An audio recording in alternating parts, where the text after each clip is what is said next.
Dear students, welcome to Edu Express. आजको भिडियोमा हामी कम्पाउन्ड इन्ट्रेस्टको इम्पोर्टेन्ट क्वेशन सल्भ गर्दै छौं। अलिकति तपाईहरुलाई डिफिकल्ट लाग्न सक्ने क्वेशन।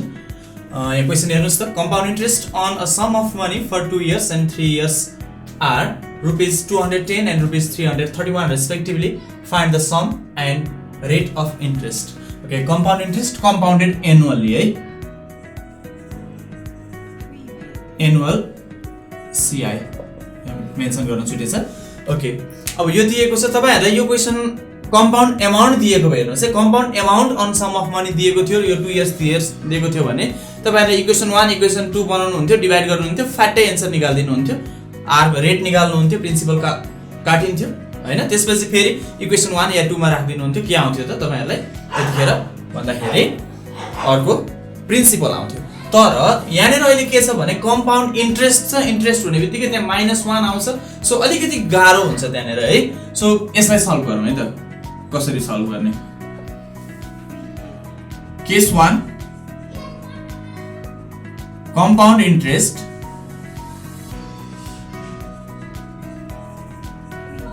CIL 1 भन्नु केस 1 को भएर इज इक्वल्स टु रुपीस कति छ 210 छ। टाइम कति छ T is equals to 2 years छ है। अब के भन्दियौ त भन्दाखेरि then compound interest is equals to P 1 plus R by 100 to the power T minus 1 और CI1 कति छ 210 is equals to प्रिन्सिपल थाहा छैन, 1 plus रेट थाहा छैन, डिवाइड बाइ 100 पावर टाइम 2 छ माइनस 1। यहाँ यसो लेख्दै राखौं एउटा, हामीले परिचय गराएको छैन यिनीहरुको। Where P and R are the principal and rate of interest है। यो फर्स्टमै लेट भनेर सपोज गर्नुभयो भने हुन्छ है। केस 2 केस सेकेन्ड में फेरि के छ compound interest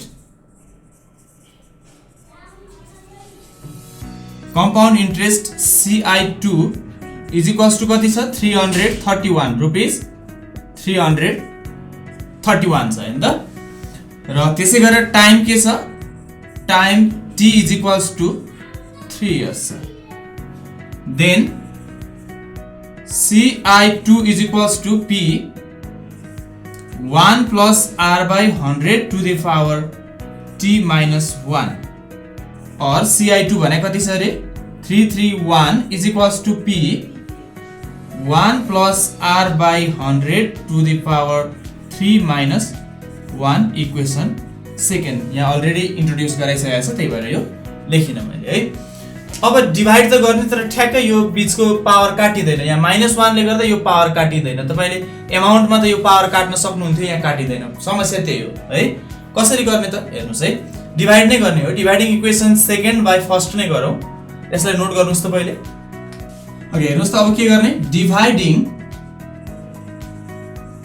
equation second by first. हामीसँग इक्वेसन सेकेन्डमा के थियो भन्दा 331 थियो is equals to principal 1 plus R by 100 3 वर्षको थियो यो इन्ट्रेस्ट डिवाइडेड बाइ यहाँ कति थियो हाम्रो भन्दा 210 थियो 2 वर्षको थियो यो principal 1 plus R by 100 to the power 2 minus 1 यो क्यान्सल भयो, यसमा प्रब्लम भएन हामीलाई।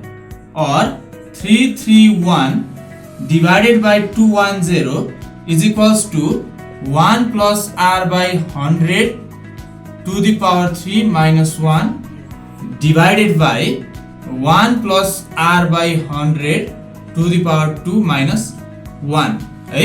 यसलाई पहिले सपोज गर्नु भएको भए नि हुन्थ्यो डिवाइड गर्दाखेरि है। डिवाइड गर्दा पहिले सपोज गर्न नि पाउनुहुन्छ, अथवा यहाँ यसरी सपोज गर्नु भए नि हुन्छ। Let 1 plus R by 100 is equals to A भनेर सपोज गरिदिनुहोस्। देन के आउँछ 331 divided by 210 is equals to यतिलाई A मानेपछि यो A क्यूब -1 बाइ तलपट्टि a square minus 1 or 331 divided by 210 is equals to यसलाई formula हाल्नुस् a cube minus b cube a minus b a square plus ab plus b square divided by a minus b into a plus b यो a square minus b square cancel गरिदिनुस् और cross multiply गरिदिनुस् a ले यसलाई 331a plus 1 ले यसलाई गर्नुस् 331 is equals to 210 ले 210a square फेरि 210a फेरि 210 और 0 is equals to यसलाई उता लानुस् 210a square अब मैले डाइरेक्ट लेख्दिए है त यसलाई उतापट्टि लानुभयो भने देखि माइनस भएर जान्छ यो र यो घटाउनु भयो भने 121 आउँछ है फेरि यसलाई उता लानुभयो भने माइनस भएर जान्छ त्यो पनि के हुन्छ 121 नै आउँछ और 210a square minus 121a minus 121 is equals to 0 अब यसलाई फ्याक्टराइज गरौँ हामी है यसलाई के गरौँ फ्याक्टराइज गरौँ अब फ्याक्टराइज गर्दाखेरि यसरी नम्बर खोज्नुस् यहाँ हेर्नुस् है मल्टिप्लाई गर्दा यो र यो दुईटाको प्रोडक्ट आउनु पर्यो घटाउँदाखेरि यति आउनु पर्यो अब यो फ्याक्टराइज गर्दा पहिले यसलाई मल्टिप्लाई गरेर हेर्नु पर्दैन यो कुरा याद गर्नु होला 1 2 1 र कुन मल्टिप्लाई गर्नु पर्यो 210 यिनीहरु मल्टिप्लाई गर्दा जति आउँछ त्यति डाइरेक्ट यसरी गर्नुभयो भने 11 यो छँदैछ 210 यसरी फेरि 11 यो सक्यो 1 मात्र बाँकी रह्यो 210 यसरी जानुस् 3 ले जान्छ के अरे 3 7 जा 21 3 0 जा फेरि यसलाई कतिले गर्नुस् त भन्दा 2 ले 35 त्यसपछि कति 5 ले 7 अब यिनीहरुबाट यस्तो कम्बिनेसन बनाउँदै जानुस् कसरी हुन्छ यो कति आउनु पर्यो त भन्दाखेरि दुईटा कम्बिनेसन यो मल्टिप्लाई गरेर दुईटा कम्बिनेसन बनाउनुस् त्यसलाई मल्टिप्लाई गर्दाखेरि यही नै आउँछ यिनीहरु दुईटा प्रोडक्ट र घटाउँदाखेरि चाहिँ कति आउने बनाउनु पर्यो त भन्दा 121 आउने बनाउनु पर्यो तपाईले यसको कम्बिनेसन हेर्नुस् यसको कम्बिनेसन खोज्दै गर्दाखेरि कतिखेर चाहिँ यो दुईटा घटाउँदाखेरि आउने कति भन्दा 121 आउने बनिन्छ भन्दाखेरि यसलाई खोज्दै जानुस् जस्तो यो दुईटा मल्टिप्लाई गरेर फेरि यता अरु गएर खोज्नुस् अथवा यहाँ जम्प गर्दै खोज्नुस् यसरी खोज्दै जाँदाखेरि यो 11 दुईटा छ हैन 3 छ 2 छ 5 छ 7 छ यहाँ तपाईले खोज्दै जानुभयो भने यो 11 यो 5 र यो 2 अनि बाँकी अरु यति तीनटा मल्टिप्लाई गर्नु हो भने के आउँछ भन्दा यता माथि तीनटा मल्टिप्लाई गर्दा 2 3 1 आउँछ यतापट्टि मल्टिप्लाई गर्नु हो भने 11 5 जा 55 2 ले 110 आउँछ यो दुईटा घटाउँदा ठ्याक्कै कति हुन्छ 121 हुन्छ अनि हो त्यही गर्दिनुस् यहाँ है कति कति छ 231 र 110 और 210a square minus 231 minus 110 a minus 121 is equals to 0 okay or 210a square minus 231a plus 110a minus 121 is equals to 0 और यहाँ कति आउँछ त हेर्नुस् त कमन आउँछ सायद 11 आउँछ के अरे हेर्नुस् त ओके यो यति गरिसकेपछि अब के हेर्नुस् त यिनीहरु फर्स्टको दुईटा र लास्टको दुईटामा के गर्नुस् त कमन लिनुस् यहाँनेर कमन आउँछ 21 कमन आउँछ के अरे हेर्नुस् त 21a पनि कमन आउँछ 21a कमन आउँदाखेरि यहाँ 21 10 जा 210 अनि एउटा a बाँकी रहन्छ माइनस यो 11 टाइम्स हुन्छ 210 मा फेरि 21 थप्नु भने ठ्याक्कै यति आउँछ हैन त प्लस यहाँनेर कति आउँछ त 11 आउँछ अनि यसपछि के हुन्छ 11 10 जा 11 जा यो त ठ्याक्कै सेम आउँछ यसमा प्रब्लमै छैन है और 10a minus 11 दुईटैमा छ फेरि 21a plus 11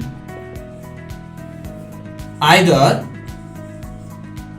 21a plus 11 is equals to 0 यसलाई के भन्नुस् त a is equals to minus 11 by 21 a भनेको के हो हेर्नुस् त 1 plus rate by 100 compound interest बढेर आउँछ इन्ट्रेस्ट obviously रेट पोजिटिभ हुन्छ अनि रेट पोजिटिभ 1 पोजिटिभ सबै पोजिटिभ a कसरी नेगेटिभ हुन्छ हुँदैन सो रिजेक्ट गर्नुस् यसलाई रिजेक्टेड एज के त a is greater than 0 a के हुन्छ 0 भन्दा ठूलो हुनु पर्छ और अब के आयो त बाँकी 10a minus 11 is equals to 0 or 10a is equals to 11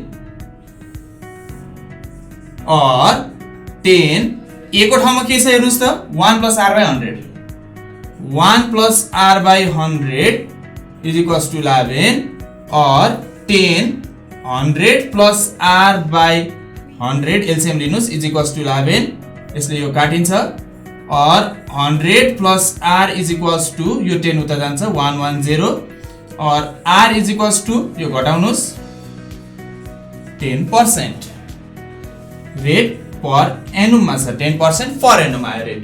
अब यसैलाई इक्वेसन 1 या त 2 मा राखिदिनुस् के आउँछ त प्रिन्सिपल आउँछ।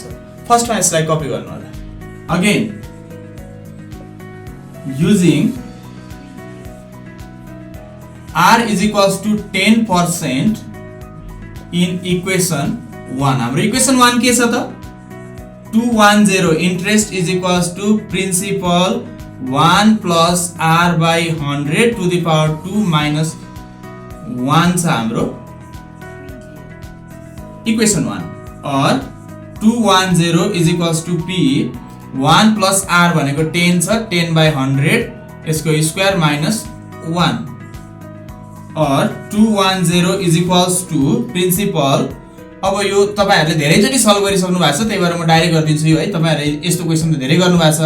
यो 100 plus 10 एलसीएम लिँदाखेरि के हुन्छ 100 र 10 यो 100 बन्छ 10 110 by 100 भनेको 1.1 यसको स्क्वायर माइनस 1 और 210 is equals to principal into यो 1.1 को स्क्वायर पनि तपाईहरुलाई थाहा छ 1.21 आउँछ माइनस 1 भनेको 0.21 और p is equals to 210 divided by यो यता ल्याउनुस् 0.21 और p is equals to 1000 तीनटा आउँछ। Therefore sum of money is ₹1000 and rate of interest is 10% PA. Thank you.